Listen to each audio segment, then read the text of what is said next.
O título deste podcast, These Things Were Written, ou em português seria Estas Coisas Estão Escritas, baseia-se em 1 Coríntios 10, versículo 11, onde Paulo avisou os crentes do seu dia para não caírem, segundo o exemplo da desobediência de Israel no tempo de Moisés e do Êxodo.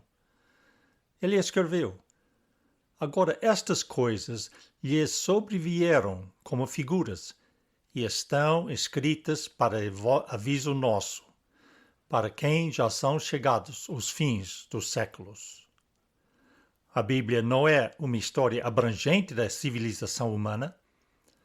Não lemos sobre as grandes civilizações do Extremo Oriente, como a China ou a Índia, dos povos da África ou da América Latina. Breves referências são feitas aos impérios egípcio, ou assírio e babilônico, mas sempre na medida em que tiveram um impacto sobre Israel. Mesmo na história de Israel existem lacunas. As vidas dos grandes heróis incluem apenas episódios selecionados. O fato é este: a Bíblia é a versão de Deus da história redentora, o seu desejo de comunicar a nós o seu plano de redimir e renovar uma raça caída no pecado, de transformar a terra em paraíso conforme o seu plano original. Ele incluiu os eventos e pedaços de história que servem a este fim. Tudo e qualquer coisa que ele tenha incluído é importante para levar-nos a ele.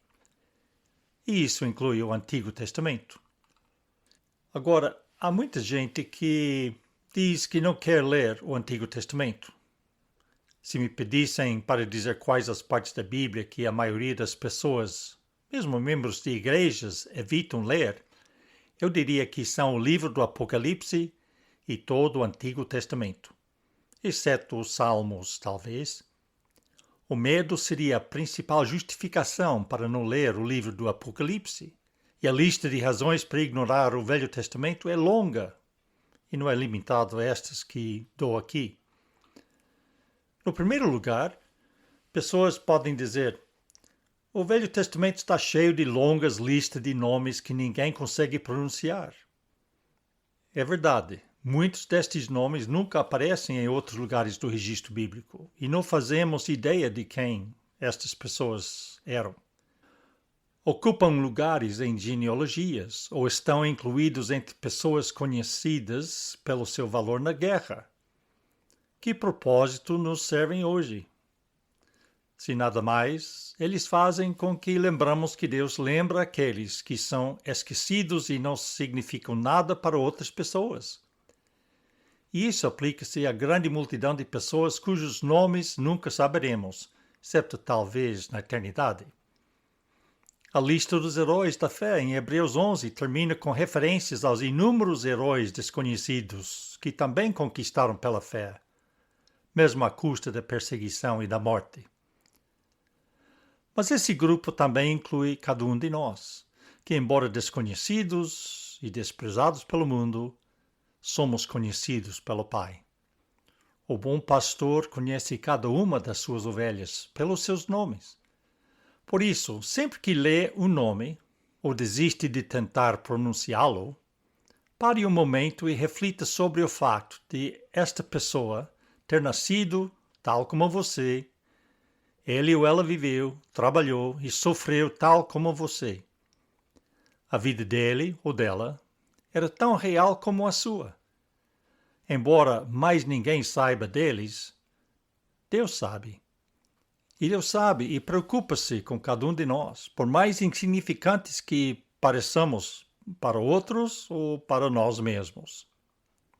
No segundo lugar, o Deus do Velho Testamento é cruel e vingativo, ao contrário do Deus de amor do Novo Testamento. Falso. O Deus do Velho Testamento é o mesmo Deus revelado no Novo Testamento.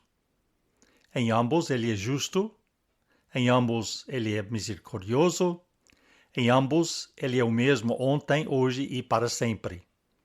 Hebreus 13, versículo 6. Muitos leitores da Bíblia cometem um erro duplo. Lendo sobre o castigo de um Deus justo contra os pecadores no Velho Testamento, eles ignoram as muitas referências à sua misericórdia e carinho. Lendo o Novo Testamento, eles não reconhecem que a morte de Jesus na cruz é a expressão da ira deste mesmo Deus contra o pecado, e podem, de fato, abusar desta graça de Deus como desculpa para pecar ainda mais. Ao fazê-lo, ignoram as muitas referências à punição contínua do pecado por Deus. Assim, eles evitam ler o livro do Apocalipse. No terceiro lugar, muitas das histórias do Velho Testamento são violentas, sangrentas e, sendo extremamente perturbadoras, seriam classificadas como impróprios para menores de 18 anos. É verdade. Não só é verdadeira essa afirmação, como as próprias narrativas são verdadeiras. Apresentam uma imagem real da condição humana, a mesma situação que encontramos hoje em direto nas notícias das cenas de guerra e ataques terroristas. Neste preciso momento, milhões de ucranianos estão a ser submetidos à invasão de uma força inimiga cruel. As cenas são chocantes. Podemos desligar a televisão, mas isso não elimina o mal que nos rodeia. Podemos fechar a Bíblia, mas isso não muda a verdade que ela apresenta. E se achar que o relato bíblico é muito gráfico, leia a História Universal da Civilização. Ou ligue a televisão agora mesmo. É assim que a vida era e como ela ainda é em muitos lugares do mundo. No quarto lugar, podem argumentar: os costumes e a linguagem do Velho Testamento não fazem sentido para nós hoje. É verdade. Os sacrifícios, os rituais da lei de Moisés são completamente estranhos para nós. Encontramos referências a práticas culturais para as quais não temos base para compreender. Mas há livros de estudo e comentários escritos por homens que dedicaram as suas vidas à compreensão da linguagem e dos costumes dessas culturas.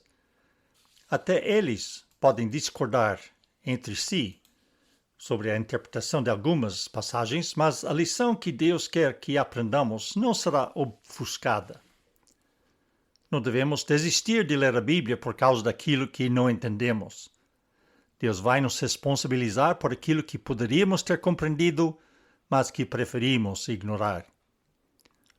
Então, por que ler o Antigo Testamento? Esta série de estudos iniciou-se em 2010 ou 2011 nos serviços de língua inglesa na Igreja Batista do Funchal, na Ilha da Madeira, Portugal. Depois de eu terminar o estudo do livro dos Juízes, parecia natural continuar através do livro de Ruth, depois 1º e 2º Samuel. Finalmente, mais de 5 anos depois, no último domingo antes de sairmos da Madeira em abril de 2016, terminei o estudo do livro de Neemias, tendo pregado sobre todos os capítulos dos livros históricos entre o livro de Juízes e o fim de Neemias. Uma divulgação total aqui. Não é totalmente verdade, uma vez que os livros de 1º e 2º Crônicas são uma narrativa paralela dos livros de 1º Samuel e 2º Samuel, 1º e 2º Reis. Fiz referências aos textos dos livros das Crônicas quando informações adicionais são dadas sobre os acontecimentos nos livros de Samuel e dos Reis.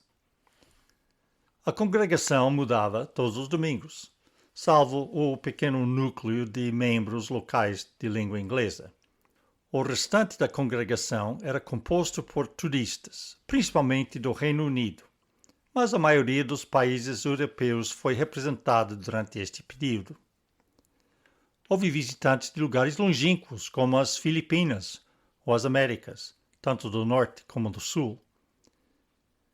Devido ao fenômeno do timeshare, muitos visitantes, principalmente do Reino Unido, tornaram-se frequentadores esporádicos regulares. Visitaram uma, talvez 2 vezes por ano, e no processo chegaram curiosos para ver até onde eu tinha chegado no intervalo entre as suas visitas. Um irmão da Inglaterra assistia a uma pregação pouco antes da nossa saída da Madeira e a lição foi do livro de Neemias. Depois do culto, este irmão veio falar comigo e explicou que da outra vez que veio à Madeira, a lição era sobre Sansão, do livro dos Juízes. Ele ainda se recordava da mensagem. Curioso, eu perguntei a data daquela visita, porque Sansão era uma das primeiras passagens desta série. Não fazia ideia de quanto tempo tinha passado. Por isso sei quanto tempo levei nesta série de estudos. Ele disse que a visita dele fora 5 anos antes.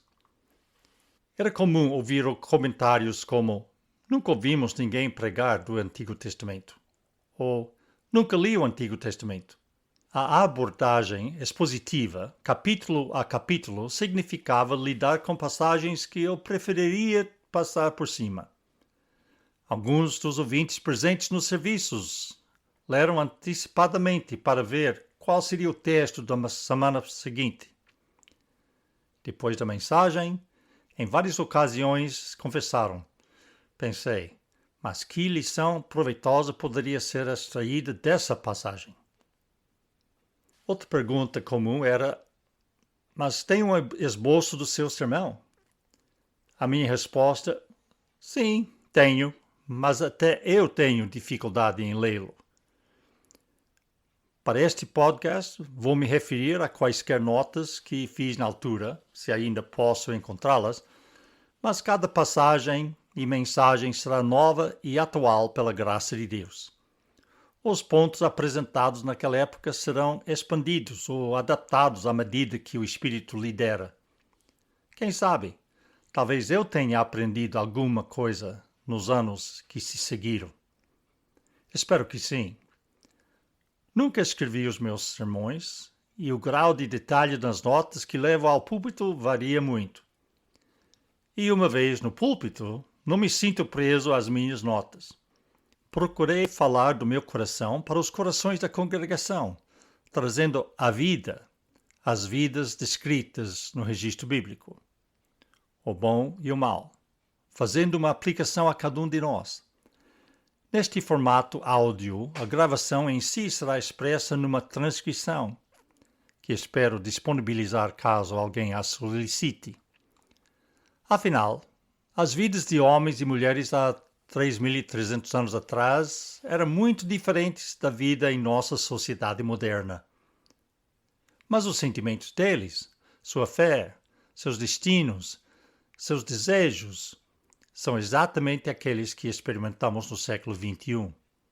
O que sentimos, eles sentiram. O que tememos, eles temiam. Nossas dúvidas e depressões, eles também tiveram.